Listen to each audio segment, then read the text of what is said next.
اعوذ باللہ من الشیطان الرجیم، بسم اللہ الرحمن الرحیم۔ ناظرین، آج ہم بات کریں گے کہ کیا احساس پروگرام بند ہو جائے گا اور کس صورت میں احساس پروگرام بند ہو سکتا ہے، اور کیا وجوہات ہیں جن کی بنا پر احساس پروگرام کو بند کیا جا سکتا ہے۔ ناظرین السلام علیکم۔ جیسا کہ آپ سب کو معلوم ہے کہ امریکہ نے ہمارے پیارے وطن پاکستان میں مداخلت کر کے اقتدار اور پیسے کی بھوکی سیاسی پارٹیوں کو اپنے ساتھ ملا لیا ہے، اور اب ہر پاکستانی پریشان نظر آ رہا ہے، سوائے ان کے جن کو پاکستان اور پاکستانیوں سے نہ تو کوئی غرض ہے اور نہ ہی ان کی فکر۔ ناظرین، آج ہمیں یہ دیکھنا اور طے کرنا ہے کہ اگر امریکہ ہمارے ملک کے سیاستدانوں کے ساتھ مل کر عمران خان کی حکومت گرا دیتا ہے تو کیا یہ احساس پروگرام اسی طرح چلتا رہے گا یا پھر نئی آنے والی حکومت اسے بند کر دے گی؟ میرے عزیز ہم وطنوں، اگر ہم سابقہ حکومتوں کے ریکارڈ کو دیکھیں اور بغور اس کا جائزہ لیں تو اس سے یہی پتہ چلتا ہے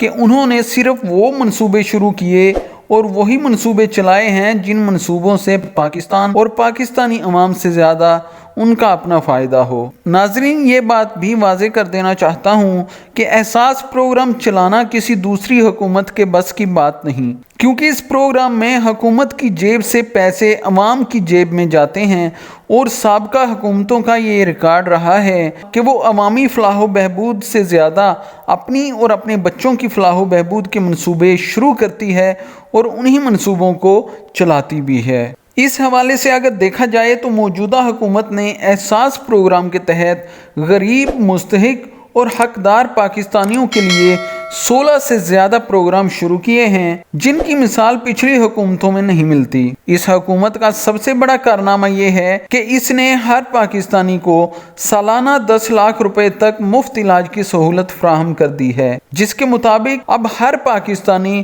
کسی بھی بڑی بیماری کی صورت میں کسی بھی اچھے ہاسپٹل سے اپنے بیوی بچوں کا علاج کروا سکتا ہے۔ اب تک اس 100% مفت علاج کی سہولت سے لاکھوں پاکستانی فائدہ حاصل کر چکے ہیں، اور یہ سلسلہ تب تک جاری و ساری رہے گا جب تک یہ حکومت رہے گی۔ اس لیے ہر محب وطن پاکستانی یہ دعائیں کر رہا ہے کہ اللہ پاک عمران خان اور اس کی حکومت کو سلامت رکھے، تاکہ پاکستان کے غریب، محنت کش مزدور اور عام آدمی کے لیے شروع کیے گئے اربوں روپے کے تمام منصوبے اسی طرح جاری و ساری رہیں اور غریب عوام کو اسی طرح احساس امداد ملتی رہے، کیونکہ آنے والی ہر حکومت کی کوشش ہوگی کہ کسی طرح عمران خان کے جاری کردہ منصوبوں کو فوری طور پر بند کر کے ایسے نئے منصوبے شروع کیے جائیں جن سے حکمرانوں کی اپنی جیبوں میں بھی پیسہ جائے۔